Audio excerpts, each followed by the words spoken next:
You look at me, forget these guys. They're a bit scary. With the arrival of his next guest, it's camera, lights, and conversation for this next episode Of Traveller's World.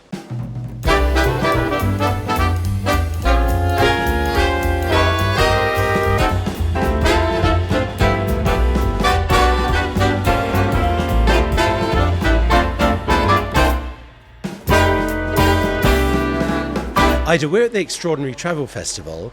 You are an extraordinary traveller. Can you tell us about some of your amazing travel experiences that you had?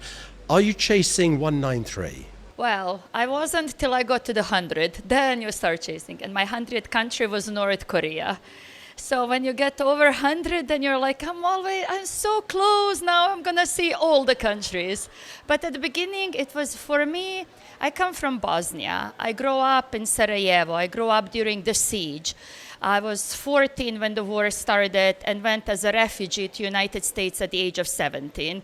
So for me, I had a hard childhood where when I went to America, then your dreams are coming true. So then I went to college, I finished university, I worked, and then I always wanted to see the world, especially growing up in a siege where you couldn't get out of the country. Now you finally can, and you can go anywhere around. So my first trips were safari trips in Africa. That was, your first time see lion. And this is back when there was no internet. So you could only see lion on we had 2 channels back in my country. So you could see lion on one of the 2 channels once a month maybe. So for me, seeing a lion first time or seeing how big the elephants are and you're riding the elephant. So those are the experience when you start traveling. And what's been one of the most outstanding experiences where you've gone somewhere and you've thought, I can't believe I'm here? Antarctica, South Pole. So I went 11 years to South Pole. How did you get there? You go from Ushuaia, you get on a boat, you pass Drake's Channel for 2-3 days, depends how big are waves, and then you get to Antarctica. And then so we stayed on a boat. It's a small expedition boat. It's 100 passenger, 100 crew. The crew that works on the boats, they do lots of research, so they're scientists. And while we are passing Drake's Channel, they do lectures and they're teaching you about different kinds of penguins, different missions, Shackleton mission, different whales. So once you get to Antarctica, you're like, oh, I know that penguin, I know this penguin. But that was because you don't feel like you're on the planet Earth. It was totally different. It was very, very cold. Usually it was around 50 Celsius. The warmest day was minus 34 Celsius. And usually it's about minus 50 Celsius. And you come out, I would come out from the boat and just stand outside, and you can see how cold it is. It's not that you feel it, you can see it.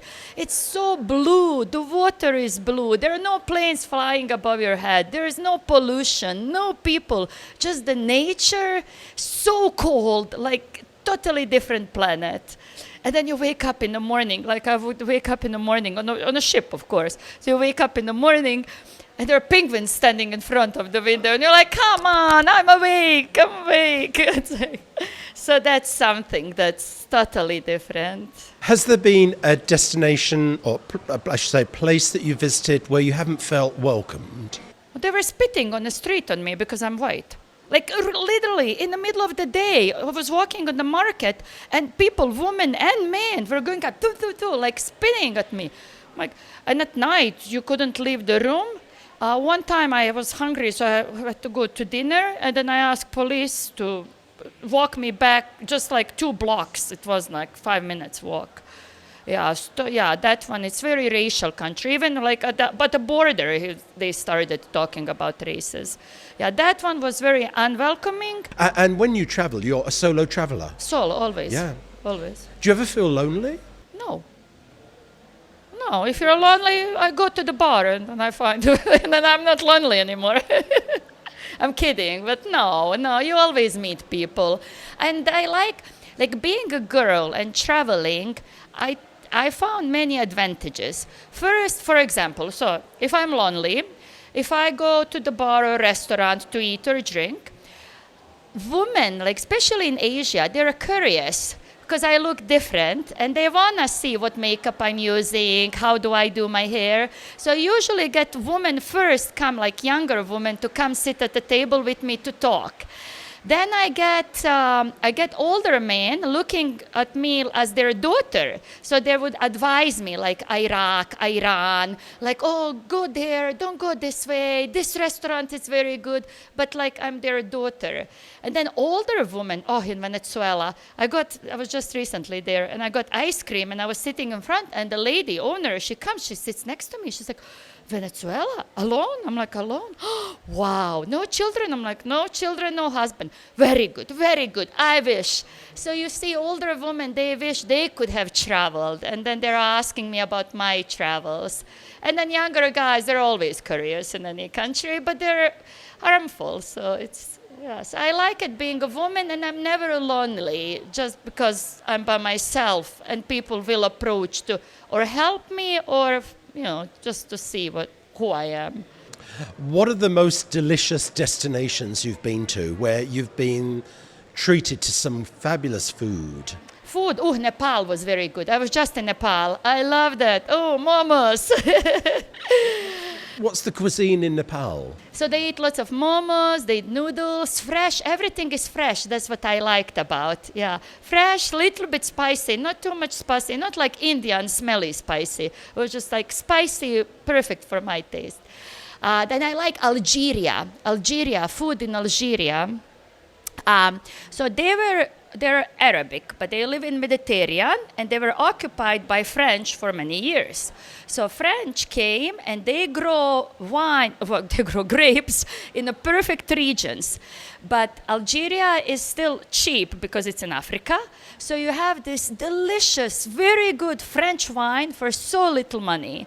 And the food, you have Arabic food with twist of French cuisine. Oh, so delicious. Oh, I have to go there. Hey, Algeria. I think you're inspirational to young ladies who want to travel but maybe are fearful of traveling solo as a woman. What do you pack? Do you travel with a suitcase? I have a carry-on. Or, it depends. Or backpack? It's changed. It depends. So when I was younger, I had a backpack. Now I'm 46, 12 more days. So now I have a little carry-on. I can't, my back hurts a little bit. But I'm also a diver. So when I'm diving, and I do trips around the world where I just go diving, then I bring all my diving gear, and that's a big suitcase. Where's the best place to dive? Oh, so many. It's like, what's the best food? It's so many places. Palau, Vanuatu, depends if you're in the shipwrecks, sharks, dolphins, small, Rajampat for the small stuff. Your most outstanding diving experience? No, the most, many sharks. Oh, I chase sharks. I'm a shark lover. Yeah, I take lots of pictures. No, but the best one was after the COVID, I went to Bora Bora and then I went to Rangiroa. But this was after the COVID, so all the fish, everything came close near the reef. So you literally, in Rangiroa, I would jump in the sea and dolphins jump out. So when we were diving, 2 whales came, and that's very rare to see. And whales came, and you're like diving, and you're like, oh, it's so huge. Like to see whales under the water, and then shark above the head, dolphins on this side. Yeah, Rangiroa, Sipidan Island, that's good also. Where next? Next, so I'm here so I go to Koh Tao, of course, diving. And then on November 30th, I fly down to Nigeria, to Lagos. But I don't make any plans. So I have a flight to Nigeria. So do you just go to a place and then see where it takes you? Wow. Yeah. So you don't have an itinerary today, Nothing. I'm doing this? I don't even have flights from there. I don't have anything. I'm just arriving there. If I like it, then I stay a little bit longer. If I don't like it, then I leave sooner. So my plan is to travel around Nigeria, Ghana, I have a visa for Ghana, Ivory Coast, and if I get visa to Burkina Faso. And this is all if I have time. If I like Nigeria a lot, then I'll just stay in Nigeria and then next time go to Ghana and Ivory Coast. So I have 1 month in that region. So. It's costly to travel, though. You must be a multi-millionaire. The most expensive is to fly out of home, where you are, to go to the first destination. That flight is the most expensive. Once you get there from Nigeria, I can go by land, I can take buses, I can take boat. I don't know, maybe I'll meet some people who are driving and I'll hop in their car and drive with them. So once you're there, and like here, like to get to Thailand, once you're in Thailand, it's so easy to go to Laos, to Cambodia, to Malaysia. So it's the most expensive flight to get there. Once you're there, it's cheap. You can find cheap accommodation, you can get hostels, you can walk around, like you don't, so for traveling to go cheap, you have to have time. Time is time. If you have a week vacation, you have to take this flight, short layover, get back quickly, and then but if you have lots of times, I was in Somaliland with a friend. And we were traveling around Somaliland, and he had a flight to leave. I didn't. I don't know where I'm going to go from Somaliland. I didn't know how I was going to feel. I was like, okay, maybe I should go to Kyrgyzstan. I saw they have cheap flights in Kyrgyzstan, but it was via Kuwait, but I had to stay 3 days in Kuwait. I'm like, okay, perfect. So fly Somaliland, Kuwait, 3 days Kuwait, and then I got to Kyrgyzstan. It was also like $200 flight. So it's just the time. You have to have a time and flexibility. A very organic way of travelling, basically, isn't it? Yeah. It just from A to B to C, it leads on and no plan. Wow. Yeah, but for female travelers, the advice I would give them, for example, whenever I'm arriving at any location, wherever I'm flying in or taking a bus or driving, I make sure I'm arriving during the daytime. I don't like arriving at night. We have expression in my country that dark can eat you. Mrak te može pojest. So I like to, and during the day you have more options how to get from the airport to hotel. You can take a bus, you can choose the taxi drivers. If you arrive at 3 a.m., there is gonna be maybe few, you're not sure, it's scary. So I always do that. Whenever I arrive at location, I check what time is the sunset. And then I go for a walk. I walk around, and when I see it's time for sunset, I start walking back toward hotel. I'm always at hotel at the sunset. When it's getting dark, I'm around hotel, and then I look around. And then I'm like, oh, are there women walking on the street? Are there children? Any shops open? Some places, everything shuts down, and it's a bit scary. There are like just men there. So I always around sunset, I'm at hotel. If I see it's scary, I just go to my room, watch the movie, read the book, and enjoy it. I'm not on the street. I'll wake up early in the morning and have all day. So I do that. So I'm all against the dark. What else I do? That's two things. Like just not to be in the dark by myself. I don't like. And if you travel light, do you buy clothes as you move around?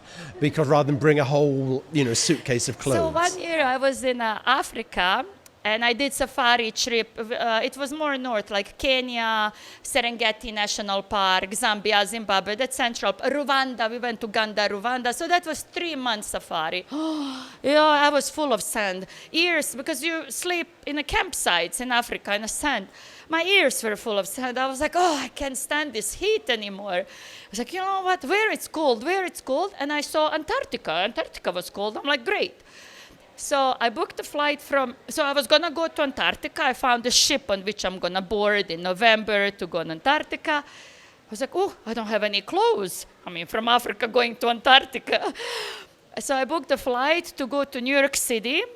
And then I stayed 2 days. And it's cheap clothes in New York City. I bought the jackets, pants, everything. And then I flew from New York City down to Chile. And I left all my summer clothes in New York, and then I went down. So I just changed it. Yeah. Fantastic. But you're going to buy clothes anyway. Why you need to buy it when you're starting the trip? You can buy it along and change the stuff. So your future travel inspiration, meeting people, seeing wildlife, engaging with fish, which one?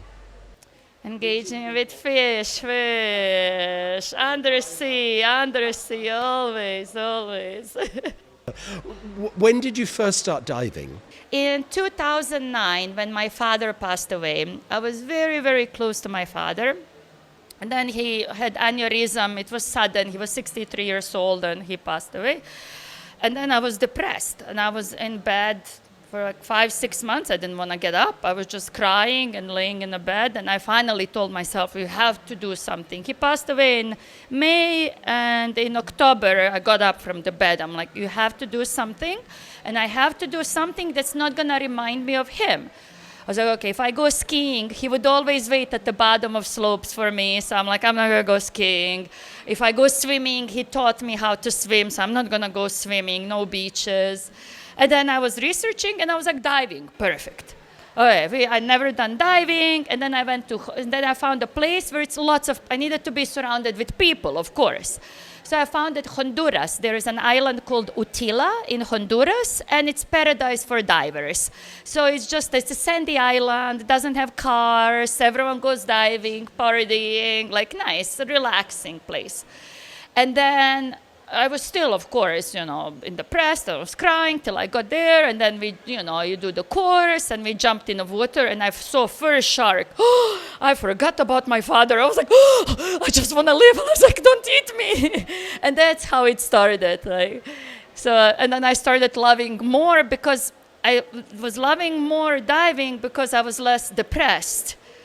And then I was just falling more in the diving, and then it, of course, then everything else calms down. And then I loved more diving. And then I finished open water advanced there. Here in Thailand, I finished dive master. So now I have about 2,000 dives around the world. Oh, my goodness. Yeah. Keep diving, keep traveling, keep inspiring us and young female travelers to explore the world. Thanks so much for meeting with us today at Travelers World, part of the Extraordinary Travel Festival. You can watch this conversation on Travel Daily News Media Asia Pacific. And again, happy travels. Thank you. I hope you become diver too, and then you will know what I'm talking. Yeah, a bit too old for that, but I'll try. But I'm not keen on sharks. Okay, cut.